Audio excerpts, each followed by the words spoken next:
की शुरुआत करते हैं। उच्च शिक्षा मंत्री राव उदय प्रताप का चौंकाने वाला कबूलनामा सामने आया है। प्रदेश में बदहाल है शिक्षा व्यवस्था। मैं 500 शिक्षकों को जानता हूं जो अपने बदले दूसरों को रखते हैं।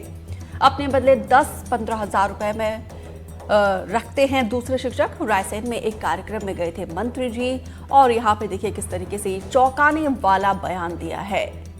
शिक्षकों को मंत्री ने यहाँ पे खरी खरी सुनाई है। मेरी सुरक्षा में लगे गार्ड की सैलरी 32-34 हजार रुपए है, आपको 80 हजार रुपए भी उतना कम है। रायसेन में एक कार्यक्रम में शामिल होने के लिए पहुंचे थे मंत्री।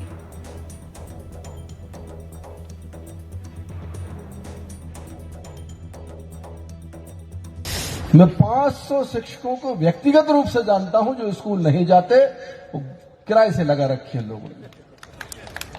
व्यक्तिगत रूप से जानता हूं। 100 तो मेरे जिले में ही होंगे। ये चुनौतियां हैं समाज की जिन पर हमको मनन चिंतन करना पड़ेगा, क्योंकि हम जब विपरीत बात करते हैं तो तालियां उसकी तरफ ज्यादा बढ़ती हैं। हम लोग भी आंदोलनों के हिस्सा रहे और शिक्षा कर्मी शब्द अलग हो। शिक्षा कर्मियों के साथ जितने धरनों पर मैं बैठा होऊंगा, शायद ही कोई मध्य प्रदेश में आज की व्यवस्था से जुड़ा कोई राजनेता बैठा होगा। लेकिन सब कुछ ठीक चलता रहे और उसमें से रास्ता निकालने की चुनौती जो है, हमारे कर्मचारी संघ के अध्यक्ष हैं, ये बल्लभ भवन से जुड़े रहते हैं, ये समझ सकते हैं कि उपलब्ध संसाधनों में श्रेष्ठतम आपसे निकाल लेना और आपकी मदद कर देना, इन दोनों के सामंजस्य बनाने की कितनी बड़ी चुनौती रहती है। आकाश द्विवेदी जानकारी के साथ जुड़े हैं। आकाश, उच्च शिक्षा मंत्री का कहना है कि वो 500 ऐसे शिक्षक को जानते हैं जो उनके बदले किसी और को उन्होंने रखा है अपनी जगह पर। जब वो पर्सनली जानते हैं तो कार्रवाई क्यों नहीं कर रहे हैं? बिल्कुल, स्कूल शिक्षा मंत्री के इस बयान के बाद ये सवाल उठना बहुत लाजमी है और दरअसल स्कूल शिक्षा मंत्री उदय प्रताप ने खुद ही अपने विभाग की पोल सार्वजनिक मंच से खोल दी है। और अगर 500 शिक्षकों को निजी तौर पर खुद स्कूल शिक्षा मंत्री जानते हैं तो इनके ऊपर कार्रवाई क्यों नहीं हो रही है? आखिर शिक्षा व्यवस्था इस तरीके से ठेके पर क्यों है? क्योंकि जिन शिक्षकों को 80 हजार रुपए तक सैलरी दी जा रही है, खुद स्कूल शिक्षा मंत्री कह रहे हैं, इसके बावजूद वो 10 से 15 हजार रुपए देकर किसी अन्य व्यक्ति को अपनी जगह पर पढ़ाने के लिए भेज देते हैं। क्या ये मध्य प्रदेश की जो सरकारी शिक्षा व्यवस्था है उसे दुरुस्त कर पाएगी? क्योंकि हाल ही में विधानसभा में पेश एक रिपोर्ट ये बताती है कि मध्य प्रदेश में करीब 12 लाख बच्चे जो सरकारी स्कूल में थे वो कम हुए हैं, जबकि प्रति विद्यार्थी जो सरकार का खर्चा है वो बढ़ा है। बीते दिनों कई जगहों से ऐसी तस्वीरें भी सामने आई, कुछ शिक्षकों को नोटिस जारी करने की बातें भी सामने आई जो अपनी जगह पर किसी अन्य शिक्षक को भेजकर स्कूल में पढ़वाने का काम करते थे। और ये वाकई में बहुत गंभीर विषय है, मध्य प्रदेश की शिक्षा व्यवस्था के लिहाज से बहुत गंभीर विषय है, क्योंकि सरकारी शिक्षा व्यवस्था दुरुस्त तो इसके लिए राज्य सरकार तमाम तरह के दावे करती है। सीएम राइज मॉडल स्कूल, इसके साथ ही जो एक्सीलेंस स्कूल है उसे खोले जाने की, उसे संचालित करने की बातें राज्य सरकार की ओर से कही जाती हैं। फिर राज्य सरकार के ही मंत्री इस तरीके से सार्वजनिक मंच से बयान देते हैं कि उनके जिले में कम से कम 100 शिक्षक ऐसे होंगे जो अपनी जगह पर दूसरे व्यक्तियों को भेजकर बच्चों को पढ़ाने का काम कर रहे हैं। तो क्या शिक्षा मंत्री अपने जिले के जिला शिक्षा अधिकारी को ये अब तक निर्देश नहीं दे सके कि उन शिक्षकों पर कार्रवाई की जाए जो इस तरीके से काम दूसरे लोगों से करवा रहे हैं? तो बहुत गंभीर तरह का अपराध है। शासकीय सेवा में होने के बावजूद आप अपनी जगह पर किसी दूसरे व्यक्ति, वो भले ही उस व्यक्ति से कई गुना योग्य क्यों ना हो, अगर उसे भेज रहे हैं तो ये वाकई में अपराध की श्रेणी में आता है और ऐसे लोगों पर कार्रवाई होना बहुत जरूरी है। ये मध्य प्रदेश के बच्चों के भविष्य से जुड़ा हुआ सवाल है कि जो बच्चे वहां पर पढ़ रहे हैं, क्या उन्हें सही शिक्षक पढ़ा रहे हैं? क्या उन्हें सही तालीम, सही शिक्षा दी जा रही है? जिन विषयों के शिक्षक नियुक्त किए गए, जिन्होंने परीक्षाएं पास की, जो बकायदा इंटरव्यू और परीक्षा के बाद वहां सिस्टम तक पहुंचे, स्कूल तक पहुंचे, और अगर वो इस तरीके के गतिविधियों में लिप्त है तो ये चिंताजनक स्थिति है, क्योंकि एक मोटी रकम इन्हें राज्य सरकार सैलरी के तौर पर दे रही है और इसके बावजूद शिक्षा मंत्री की जानकारी में होने के बावजूद अगर कार्रवाई नहीं हो रही है तो सवाल खड़े होंगे। और विपक्ष को भी इस मामले पर अब घर बैठाया एक नया मुद्दा मिला है तो जमकर बयानबाजी शुरू हुई है और स्कूल शिक्षा बिल्कुल मंत्री आकाश, के जो विपक्ष तो बयान है, पहले से ही उस कह पर रहा है कि सवाल ये खड़े जो करप्शन है एक विभाग में नहीं, हर एक विभाग में जब से भोपाल वाला कारनामा सामने आया है। लेकिन यहाँ पे शिक्षा मंत्री ने जिस तरीके से कबूलनामा किया है उसके बाद से सवाल यही है कि कार्रवाई क्यों नहीं हो रही है? क्या नौकरशाह बेलगाम है?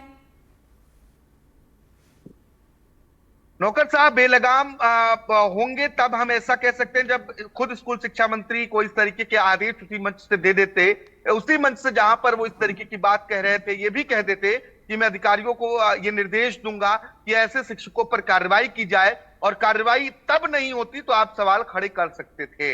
लेकिन अब स्कूल शिक्षा मंत्री खुद कबूल कर रहे हैं कि सिस्टम में खामियां हैं, तो मुझे लगता है कि एक बड़ी बैठक कर ऐसे मामलों की जांच कराई जानी चाहिए, ऐसे शिक्षकों पर कार्रवाई होनी भी चाहिए। बिल्कुल, और देखना होगा कि कब और किस तरीके से कार्रवाई होती है। फिलहाल जानकारी देने के लिए आपका बहुत बहुत शुक्रिया। मोहन कैबिनेट में लिए गए कई अहम फैसले, धान उत्पादन किसानों के लिए खुशखबरी आई है। प्रति हेक्टेयर 2000 दिए जाने का यह ऐतिहासिक फैसला लिया गया है। किसानों की आय बढ़ाने के लिए संकल्पित है मोहन सरकार। पार्वती, कालीसिंध और चंबल परियोजना के लिए 16 प्रोजेक्ट्स को मंजूरी दी गई है। सिंहस्थ कैबिनेट में शिप्रा नदी में 28 घाटों के निर्माण को लेकर भी मंजूरी दी गई है। किसानों के हित में बड़ा फैसला आज मोहन कैबिनेट में लिया गया और साथ ही पार्वती, कालीसिंध और चंबल में 16 प्रोजेक्ट को मंजूरी मिली है। साथ ही जिस तरीके से सीएस को लेकर देखिए अभी से ही सरकार पूरी तरीके से प्रतिबद्ध है। यहाँ पे शिप्रा नदी में 28 घाटों के निर्माण को लेकर भी मंजूरी मिली है। किसानों के लिए तो आय बढ़ाने के लिए सरकार की तरफ से तमाम कोशिशें की जा रही है और ऐसे में आज के कैबिनेट की बैठक में भी ये बड़ा फैसला किसानों के हित में लिया गया है। तो कुल मिलाकर कैबिनेट की बैठक में 3 अहम फैसले, एक किसानों के लिए, एक यहाँ पे नदी की परियोजना से संबंधित और तीसरा फैसला यहाँ पे कहीं ना कहीं देखिए किसानों के लिए लिया गया है। स्वतंत्रता के बाद सबसे बड़ी योजना सिंचाई की आएगी जिसमें कि किसानों को सर्वाधिक लाभ होगा। उसके साथ ही आज हमने ये भी कहा कि मध्य प्रदेश 100% सिंचित कैसे हो, उसके लिए हम प्लान बनाएं। तो आने वाले 5 साल, 10 साल, 15 साल में किस प्रकार हम पूरे मध्य प्रदेश को सिंचित कर सके, इसके लिए प्लान बनाने के अधिकारियों को निर्देश दिए हैं। ग्रामीण क्षेत्र में अटल ग्रामीण सेवा सदन, ये एक सभी पंचायतों में बनाया जाएगा जिसमें ग्रामीण क्षेत्र की सभी समस्याओं का निराकरण हो सके और सरकार की सारी योजनाओं का लाभ ग्रामीणों तक पहुंच सके। वो इसको हम फोकस करते हुए बनाएंगे और ये अटल जी के नाम से होगा, अटल जी के 100वें जन्मदिन पर। स्वतंत्रता के बाद सबसे बड़ी योजना सिंचाई की आएगी जिसमें कि किसानों को सर्वाधिक लाभ होगा। उसके साथ ही आज हमने ये भी कहा कि मध्य प्रदेश 100% सिंचित कैसे हो, उसके लिए हम प्लान बनाएं। तो आने वाले 5 साल, 10 साल, 15 साल में किस प्रकार हम पूरे मध्य प्रदेश को सिंचित कर सके, इसके लिए प्लान बनाने के अधिकारियों को निर्देश दिए हैं।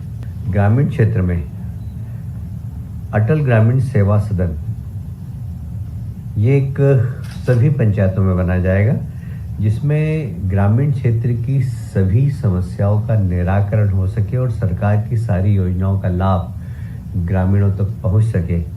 वो इसको हम फोकस करते हुए बनाएंगे और ये अटल जी के नाम से होगा, अटल जी के 100वें जन्मदिन पर।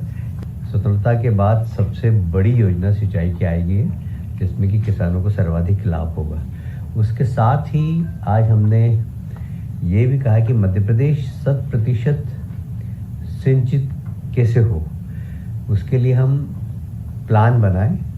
तो आने वाले 5 साल, 10 साल, 15 साल में किस प्रकार हम पूरे मध्य प्रदेश को सिंचित कर सके, इसके लिए प्लान बनाने के अधिकारियों को निर्देश दिए हैं। ग्रामीण क्षेत्र में अटल ग्रामीण सेवा सदन, ये एक सभी पंचायतों में बनाया जाएगा जिसमें ग्रामीण क्षेत्र की सभी समस्याओं का निराकरण हो सके और सरकार की सारी योजनाओं का लाभ ग्रामीणों तक पहुंच सके। वो इसको हम फोकस करते हुए बनाएंगे और ये अटल जी के नाम से होगा, अटल जी के 100वें जन्मदिन पर।